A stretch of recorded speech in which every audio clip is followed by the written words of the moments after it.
been a big part in my maturing process and my growth process as an individual, as a responsible adult, and also as a Christian. More than just deepening a relationship with God. It means more to me than just deepening relationships with people. This place has been my growing point. I have a great concern for the upcoming generation. When you read the stats on the high casualty rate among Christians who go into secular education, when 52% of Christians will deny their faith by the time they graduate from a secular university, that really bothers me.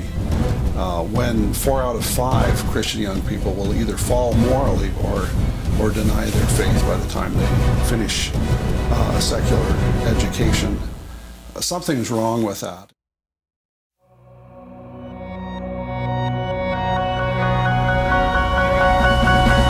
The curtain has been torn down. We enter in now.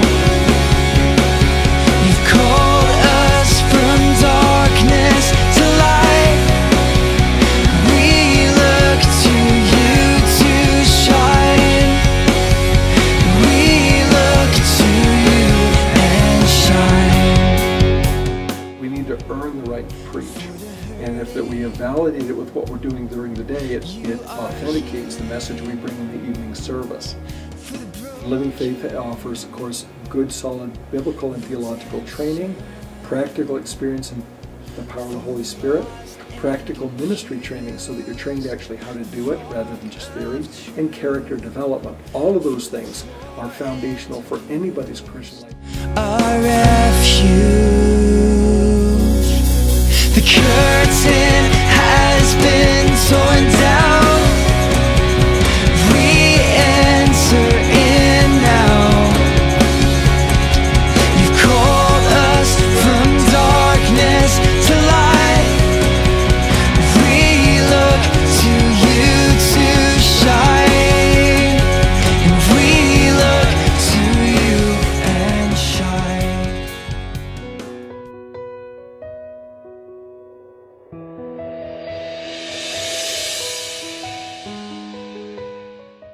In the fall every year we do a ministry tour.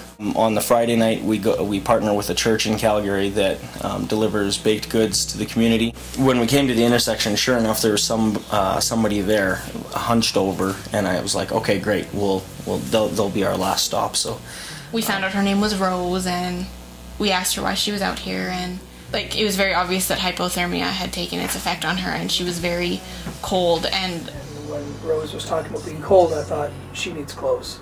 well, one of our students started stripping off layers and just throwing clothes at me, and people were throwing toques and mitts and you name it, it was all getting thrown There was something inside of me that said that I needed to keep her awake and I needed to keep her talking. I told Rose, you know, we're going to get you warmed up, we're going to get you some clothes that we can keep you warm with. And I mean, we find out that her wheelchair's broken.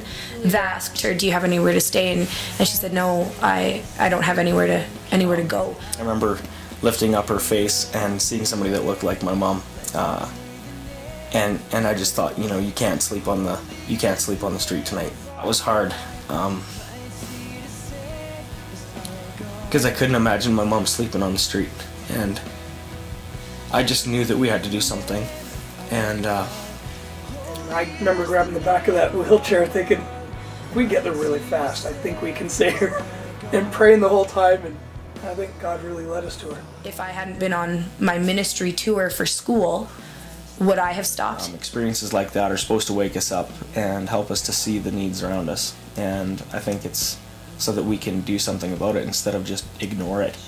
And I guess that's kind of the hope of why we train up the students, is because there's such a huge need that there's no way any one person could ever meet it. And so by raising up and teaching the students and showing them the needs, maybe they'll just stay out there.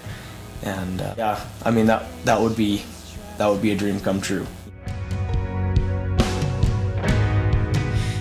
We're more than just academics. We're living faith. We're more than just discipleship. We're living faith. More than just equipping for ministry, we're living faith. We're more than just an education. We're living faith. Now glorified, the nations join stand and sing salvation song. You were there, blessed be